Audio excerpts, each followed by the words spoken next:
অসম তথা উত্তৰ পূৰ্বাঞ্চলৰ বাবে এটা ভাল খবৰ।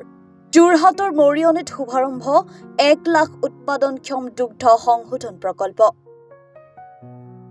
মৰিয়নী সমষ্টিৰ কলিয়াপানীত অসম চৰকাৰৰ পশুপালন আৰু দুগ্ধ উৎপাদন আদি বিভাগৰ মন্ত্ৰী কৃষেন্দু পালে ভূমি পূজনৰ শুভাৰম্ভণি কৰে এই প্ৰকল্প।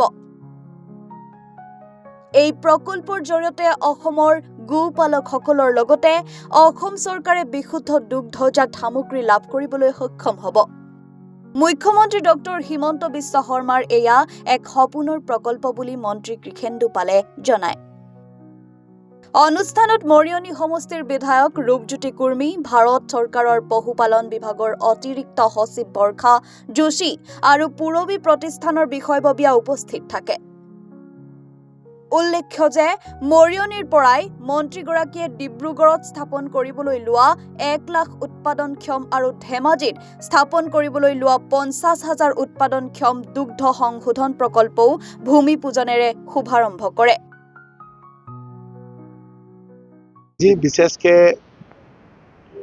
আমাৰ গোটেই অসমৰ এটা ঐতিহাসিক দিন আৰু আমাৰ ইয়াত যোৰহাটৰ পৰা আজি Jorhat 1 lakh litre per day milk processing, আমাৰ ডিব্ৰুগড় 1 লাখ লিটাৰ আৰু ধেমাজিত 50,000 litre per day milk process হোৱাৰ শুভ শিলান্যাস ইয়াৰ পৰা হৈছে। যোৰহাট আমাৰ ৰূপজ্যোতি কুৰ্মী ডাঙৰীয়া লগত আছিলে, সন্মানীয় বিধায়ক আৰু আমাৰ গভৰ্ণমেণ্ট অফ ইণ্ডিয়াৰ ছেক্ৰেটাৰী বৰ্ষা যোশী মহোদয়া বা আমাৰ গোটেই ডায়েৰী ডিপাৰ্টমেণ্ট বা এনিমেল হাজবেণ্ডাৰী ডিপাৰ্টমেণ্টৰ সকলো অফিচাৰ আছিল।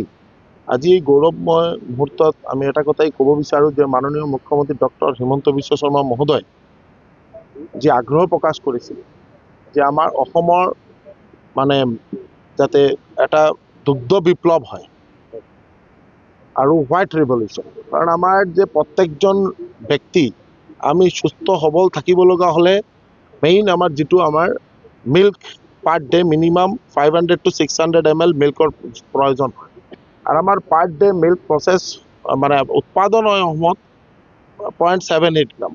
আমি বহুত পিছ পৰি আছোঁ।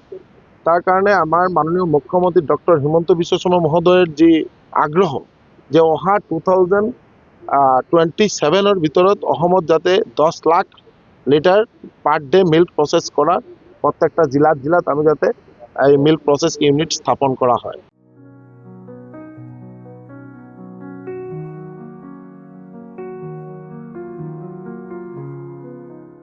টিয়কৰ পৰা বিৰাজ বৰাৰ ৰিপৰ্ট, এনি ভাৰত 24।